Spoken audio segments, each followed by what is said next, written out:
இன்றைக்கி இந்த பாண்டியன் சிலையை நிறுவுவதற்கு ஒரு பெரிய புரட்சி ஏற்பட்டது.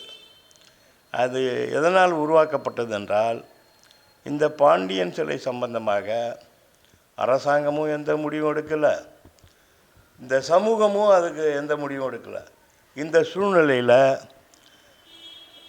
ஒரு இந்துவாக இருந்து ஒரு முஸ்லீமாக மாறின ஒரு தலைவர் பாண்டியனுக்கு சிலை எடுக்க முயற்சி செய்தார். அந்த முயற்சியை தடை செய்து தோழர் சக்திவேல் போன்ற தலைவர்கள், நான் என்னோட சேர்ந்து விடுதலை சிறுத்தையில் இருக்க சக்திவேல், செந்தில்குமார், இன்னும் சில தோழர்கள்லாம் இருக்காங்க.